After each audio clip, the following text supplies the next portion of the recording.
Hey guys, got another knife review for you here, and this is the Spyderco S, and this is a really kind of cool design. Not really anything else out there that I've seen that's like this, and this knife is discontinued. So that's good or bad. I don't know. Depends. If you got one or not, I guess.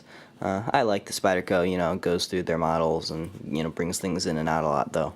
Makes them more collectible, more special. So it is discontinued. You can probably still find it on the secondary market. It was discontinued in December of 2010, so fairly recently still. So you can probably find one out there and snag it. Cool. Super lightweight, obviously, because of all that skeletonizing through there. And for most people, I think this will just be a collectible knife. I think that there's a lot of Spyderco collectors and fans out there, and I think they'll probably just buy this one and just keep it in the box as a collectible. Some people carry it, and that's fine too. I think it would work great as a everyday carry option, but I don't think that a lot of people actually will carry it. I don't know. I could be wrong. The blade on here is made out of 440C steel. Now, 440C is kind of a mid-range steel. It's not, one of the best steels out there, but it is a good steel. It's a very proven steel. It's been used in knives for a long time. 154 cm is an improved 440C. So it is a good all-around steel, and I think that if you were going to use this knife, it would serve you, more than adequately. Decent steel in there. The blade on here is obviously full flat ground, 2.5 millimeters thick, I believe. That's a pretty standard thickness for the size of a knife.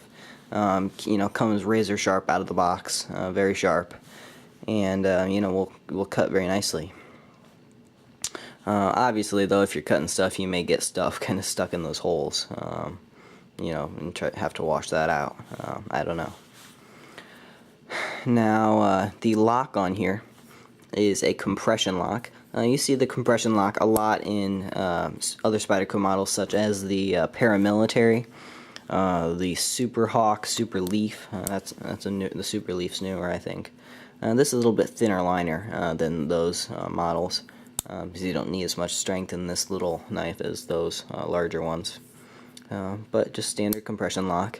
Now, a lot of people, to close the knife on a compression lock, will squeeze back here, kind of flip it down, and because this is such a lightweight blade, it's not really gonna fall. It's more just kind of, you got to give it a lot of wrist flick to really get it to close.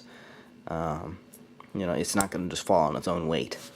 But it's something you can get the feel of real easily. Okay, the handles on here are made out of aluminum, and obviously, very milled out and everything else. And they are mini Torx bit construction throughout, so you can take this apart, and it's pillar flow through construction, so you can clean out pocket lint or whatever else is going on that day. They did actually offer this handle in either black, as you see here, or in a silver coloration. This one just happens to be black. Obviously, you can adjust the pivot point if you want.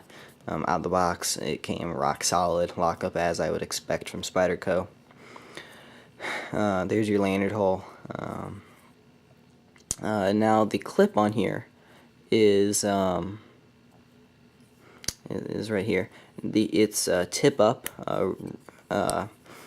only. However, you can switch it right or left hand, depending on what you are. However, with that compression lock, I don't know how well a lefty could actuate the compression lock. I'm not a lefty, so I don't really know, but you could. There's probably a technique to doing it. Now, this is not the standard wire clip that I have seen on Spyderco's, and I really like the standard wire clip. This is the Spyderco Cat, and for a sec, we'll give you a comparison. They're a very similar outline and shape. Very similar knives, but it's not the same clip. I prefer this one. It's a little bit thinner, a little bit thicker wire on there, as you can tell. So I don't know. I'll show you in a pair of jeans. It doesn't ride super low, however it rides low enough. I think that it's fine. So as you can tell, I prefer this, but this definitely works. And you shouldn't shy away from wire clips. I think that they're really awesome clips, and very low key, and really a really great clip design. So there it is. I'm gonna weigh it for you, because with that skeletonization, it is a very lightweight knife. And also, guys, remember, don't complain too much about the steel on here, being a medium grade steel. When this was sold, it was sold for around $55 to $65. Some people would say, well, for that much money, I want a better steel. Yeah, that's maybe a fair criticism until you realize that they had to mill out all of this skeletonization.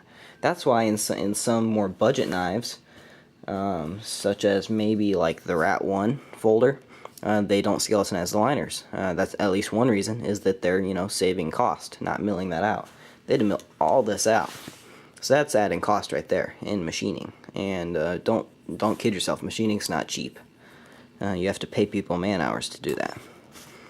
So the weight, this is grams for my European viewers. 53.4 grams, or 1.87 ounces. 1.88. Okay. So a very lightweight knife, sub 2 ounce knife, which really makes it very lightweight and easily carried. So there it is, guys. Very unique little knife. So see ya.